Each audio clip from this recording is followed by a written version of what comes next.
Hello বন্ধুরা, এই ইউনিটে আমরা বেসিক্যালি যেটা কভার করব সেটা হচ্ছে অংশীদারি ব্যবসায়ের অংশীদার কাকে বলে এবং অংশীদাররা বেসিক্যালি কতভাবে ক্লাসিফাইড থাকতে পারে। প্রথমে চলে আসি ইউনিট নাম্বার 5-এ। আমরা প্রথমে যেটা কভার করব অংশীদার, লাইক পার্টনার কাকে বলে।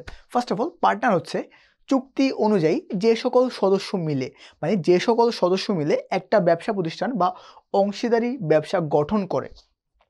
তার মানে পার্টনার হচ্ছে তারাই যারা অংশীদারি ব্যবসা গঠন করে, মূলধন দেয়, পরিচালনায় অংশগ্রহণ করে। তার মানে পার্টনার হতে গেলে তিনটা মেইন বা বেসিক ক্যারেক্টারিস্টিক্স থাকতে হবে। সেটা হচ্ছে ব্যবসা গঠন করতে হবে, মূলধন বিনিয়োগ করতে হবে এবং পরিচালনায় অংশগ্রহণ করতে হবে। তখন তাদেরকে বলা হয় অংশীদার বা পার্টনার। এবার আমরা দেখব কত প্রকার পার্টনার অংশীদারি ব্যবসা থাকতে পারে। ফার্স্ট অফ অল, যেটা খেয়াল করছি, সাধারণ পার্টনার। সিম্পল সাধারণ পার্টনার হচ্ছে যাদের বলা হয় জেনারেল পার্টনার, এবং এরা হচ্ছে বেসিক্যালি যখন কোনো অংশীদারি ব্যবসায় যে সমস্ত অংশীদারের দায় সীমাহীন থাকবে, মানে অসীম দায় থাকবে।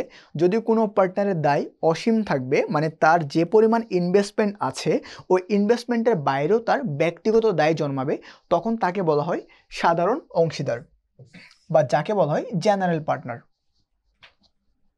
আমি একটু লিখে দিচ্ছি ইংরেজিগুলা, পরীক্ষায় মাঝে মধ্যে ইংরেজি টার্মসগুলো চলে আসে।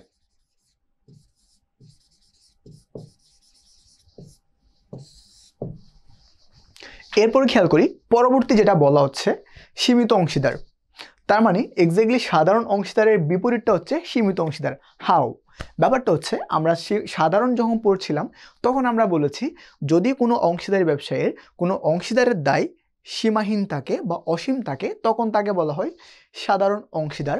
এবার যদি বিপরীতভাবে বলতে পারি, যদি কোনো অংশীদারি ব্যবসায়ের কোনো অংশীদারের দায় তার বিনিয়োজিত মূলধন দ্বারা সীমাবদ্ধ থাকে অথবা তার দায় সীমিত, তখন তাকে বলা হচ্ছে সীমিত অংশীদার, যেটাকে ইংলিশে বলা হয় লিমিটেড পার্টনার।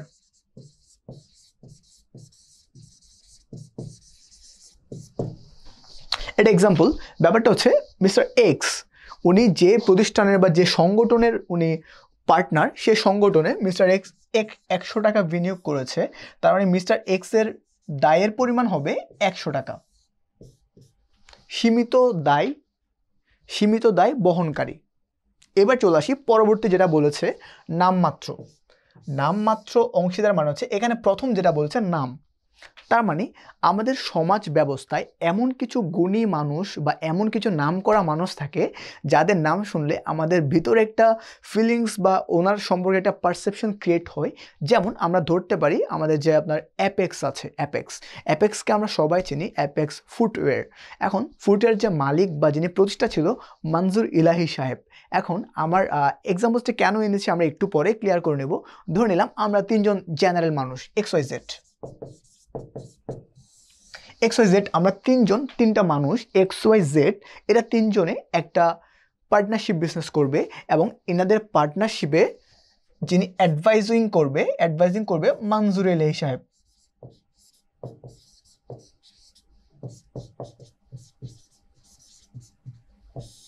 এখন অ্যাপেক্সের প্রতিষ্ঠাতা যখন একটা জেনারেল একটা সংগঠনকে বা একটা পার্টনারশিপ বিজনেসকে অ্যাডভাইস করবে এবং তারা যখন পরিচয় দিবে আমাদের সংগঠনের সাথে জড়িত আছে মনজুর ইলাহি সাহেব, তখন ওই সংগঠন সম্পর্কে মানুষের বা সাধারণ মানুষের একটা পারসেপশন ক্রিয়েট হয়।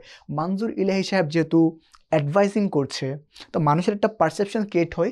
তার মানে মনজুর ইলাহি মতো যেহেতু একটা মানুষ এই সংগঠনে আছে, ওই সংগঠনের মধ্যে একটা ট্রাস্ট ইস্যু ক্রিয়েট হয়, এটা ট্রাস্ট অর্ডিনেন্স, একটা বিলিফ কাজ করে, যাকে বলা হয় নামমাত্র অংশীদার। কারণ এখানে মনজুর ইলাহি সাহেবের কোনো ইনভেস্টমেন্ট নাই, উনি জাস্ট অ্যাডভাইজিং করছে, ওনার কোনো ইনভেস্টমেন্ট নাই, উনি কোনো দায় বহন করবে না। তার মানে মনজুর ইলাহি সাহেব এখানে ইনভেস্টরও না, পরিচালনায় অংশগ্রহণ করছে না এবং কোনো দায় গ্রহণ করছে না। শুধুমাত্র ওনার যে নাম আছে এবং যে নামের সুনামটা আছে, এই নামের সুনামটা উনি ইউজ করতে দিচ্ছে বা ব্যবহার করার জন্য অনুমতি দিয়েছে, এবং সেজন্য ওনাকে বলা হবে নামমাত্র অংশীদার। এরপরে যেটা বলেছে সেটা একটু খেয়াল করি, গুমন্ত বা নিষ্ক্রিয় অংশীদার। এটার ইংরেজিটা অনেক সময় চলে আসে, যাকে বলা হয় স্লিপিং পার্টনার। আর একটা নাম আছে ডরমেন্ট পার্টনার। তার মানে নিষ্ক্রিয় বা ঘুমন্ত অংশীদারকে বলা হয় sleeping partner or dormant partner. এবার চলে আসি নিষ্ক্রিয় অংশীদার মানে কি? নিষ্ক্রিয় মানে হচ্ছে যদি কোনো অংশীদার ব্যবসা পরিচালনার ক্ষেত্রে অংশগ্রহণ না নিতে চায় বা অংশগ্রহণ করে না, তখন সে ধরনের অংশীদারকে বলা হয় ঘুমন্ত অংশীদার অথবা নিষ্ক্রিয় অংশীদার, যেটাকে ইংলিশে বলা হয় sleeping partner or dormant partner. এবার খেয়াল করো, এবার আমরা যেটা দেখছি সেটা হচ্ছে আপাত দৃষ্টিত অংশীদার, যেটাকে ইংরেজিতে বলা হয় quasi partner. QUASI, quasi partner. Okay, আপাত দৃষ্টিত অংশীদার মানে কি? আপাত দৃষ্টিত অংশীদার মানে হচ্ছে যদি কোনো অংশীদার যিনি আগে অংশীদার ছিল একটা বিজনেসের, লাইক একটা এক্সাম্পলস দেই, এখানের মধ্যে এই এক্সাম্পলটার মধ্যে দেই, এই যে XYZ দেখা যাচ্ছে, XYZ এর মধ্যে XYZ তিনজন আছে পার্টনার। এই তিনজনের মধ্যে একজন পার্টনার যিনি অবসর গ্রহণ করে ফেলেছে, ধরে নিলাম মিস্টার এক্স, বয়স হয়ে গেছে 90, আগের মতো মাথা কাজ করে না, সে এখন বিজনেস করবে না। এখন পার্টনার আছে মাত্র 2 জন, কিন্তু ব্যাপার হচ্ছে 3 জনের কিন্তু বিনিয়োগ ছিল ওয়ান্স আপন এ টাইম, যখন 3 জন মানুষের সম্মিলিত বিনিয়োগ ছিল, এবং প্রতিমধ্যে মিস্টার এক্স একটা নোটিশ দিয়ে বা একটা নোটিশ ছাড়াও উনি মানে একটা ইনফর্মাল একটা অ্যানাউন্সমেন্ট দিয়েছে, আমি আর বিজনেসের মধ্যে নাই, আমি অবসর গ্রহণ করেছি। যখন এরকম হয়, তার যে বিনিয়োজিত মূলধনটা আছে এটা যদি ব্যবসায়ে থাকে, এটা যদি উনি ব্যবসা থেকে উঠাই না নেয়, তখন উক্ত মূলধন থাকবে ঋণ হিসাবে। এক্ষেত্রে তিনি যে মূলধনটা দিয়েছে, অপর দুটা অংশীদার তাকে ওই ঋণের সুদ দিতে পারে, কিন্তু লাভের যে অংশটা আছে লভ্যাংশ প্রদান করবে না।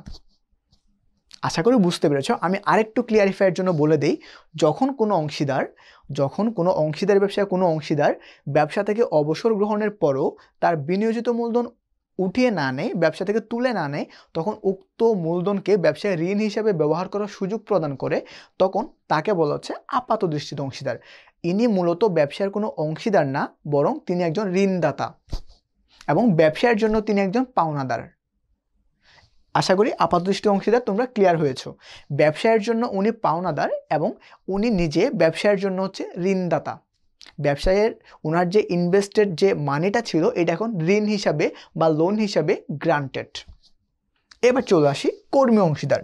সিম্পল, আমি কর্মী অংশীদারের আমি একটা রিয়েল লাইফ এক্সাম্পলস আমার স্টিল মনে আছে, সেটা হচ্ছে আমার চাচা, আমার বড় চাচা, ওনার বিস্কিটের বেকারি ছিল, উনি বিস্কিট বানাতো বা বিভিন্ন কেক বানাইতো, বা ওনাদের অনেক কিছু আইটেম ছিল যেগুলো ওনারা মানে কনফেকশনারি টাইপস একটা বিজনেস ছিল।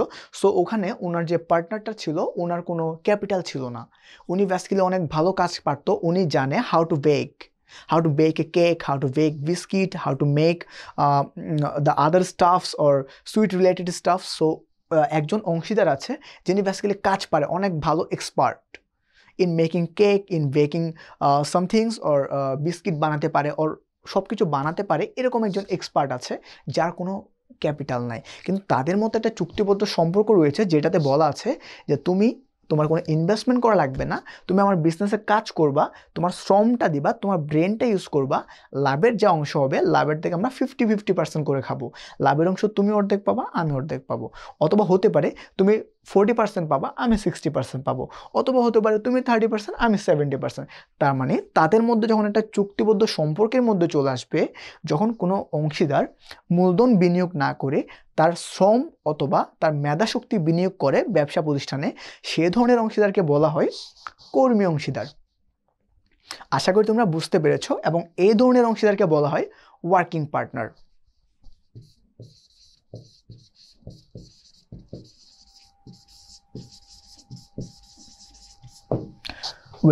এবার আমরা খেয়াল করি two most confusing thing. First of all আচরণে অনুমিত অংশীদার, এরপরে বলা হচ্ছে প্রতিবন্ধ অংশীদার। আমি দুইটা একসাথে পড়াবো। খেয়াল করি, প্রথমে আজকে সকালে আমি একটা কোচিংয়ের ক্লাস নিচ্ছিলাম। কোচিংয়ে ক্লাস নেওয়ার সময় আমি জাস্ট ওই কোচিংয়ের একজন টিচার, আমি কিন্তু ওই কোচিংয়ের মালিক না, জাস্ট টিচার। তো আমি ওখানে অফিসে গিয়ে যেখানে কোচিংয়ের মালিকদের চেয়ার আছে, আমি সুন্দর মতো ওই চেয়ারে বসে আছি, কারণ আমার পারমিশন আছে, আমি যে কোনো জায়গায় বসতে পারি, আমাকে অতটুকু সম্মান ওরা দিয়েছে। আমি সুন্দর মতো গিয়ে কোচিংয়ের একদম ডিরেক্টরের চেয়ারে সুন্দর মতো বসে আছি। একটা গার্ডিয়ান এসেছে, গার্ডিয়ান এসে বলছে যে আপনাদের কোচিংয়ে আমার ছেলেটাকে ভর্তি করাবো, কি করতে হবে? তখন আমি বললাম যে আসসালামু আলাইকুম আন্টি, আপনি বসুন। ওনাকে বসালাম, বসানোর পর ওনার একটা ফর্ম দিয়েছি যে আপনার মেয়ে কোন ব্যাচে বা কীরকম পড়বে, কোন গ্রুপে আছে।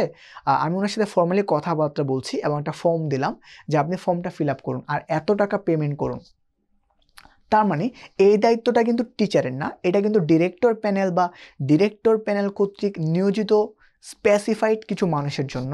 উক্ত দায়িত্ব আমি পালন করেছি, like S I M A director of this coaching, but I am not.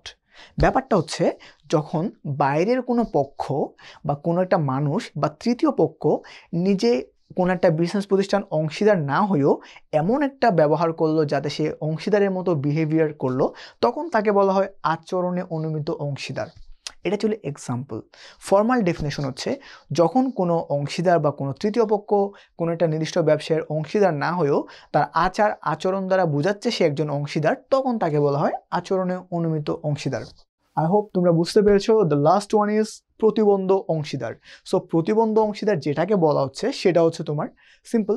আমি খেয়াল করো, প্রতিবন্ধ মানে মালিক পক্ষ মানে কোচিংয়ের মালিক পক্ষ যখন টিচারকে অ্যাড্রেস করে যে উনি এরকম মানুষ, এত ভালো মানুষ, ওনার এরকম একটা প্রোফাইল আছে, ওনার প্রোফাইলটা হচ্ছে এরকম, ওনার এতগুলো অ্যাওয়ার্ড আছে, উনি এত বড় মানের ওনার রেজাল্ট আছে, ওনার ক্যারিয়ার এত ভালো, এবং এরকম মানুষজন আমাদের কোচিংয়ের সাথে জড়িত আছে।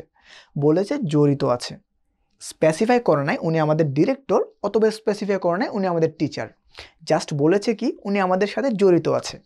যখন কোনো একটা ব্যবসা প্রতিষ্ঠানের মালিক পক্ষ তৃতীয় কোনো পক্ষকে পার্টনার হিসাবে পরিচিতি দেয় এবং উক্ত জিনিস যাকে পরিচয় দেওয়া হচ্ছে তিনি যখন জানে যে সে পার্টনার না, তারপরও সে মৌনসম্মতি পালন করে, মৌনসম্মতি পালন করা মানে চুপ করে থাকে, তখন তাকে বলা হচ্ছে প্রতিবন্ধ অংশীদার। এটা ছিল এক্সাম্পলস। এবার চলে যাব ডেফিনেশনে। ডেফিনেশন হচ্ছে যখন কোনো ব্যক্তি বা কোনো প্রতিষ্ঠান বা কোনো একটা অংশীদারি ব্যবসা কোনো থার্ড পার্টিকে অংশীদার হিসেবে পরিচয় দেয় এবং উক্ত ব্যক্তি তা জানে যে সে অংশীদার না, তারপর সে মৌনসম্মতি পালন করে, তখন উক্ত ব্যক্তিকে বলা হচ্ছে প্রতিবন্ধ অংশীদার। আই হোপ তোমরা বুঝতে পেরেছো অংশীদারের প্রকারভেদ কত প্রকার হতে পারে এবং অংশীদার জিনিসটা কি। সো ধন্যবাদ তোমাদের সবাইকে এতক্ষণ আমাদের সাথে থাকার জন্য।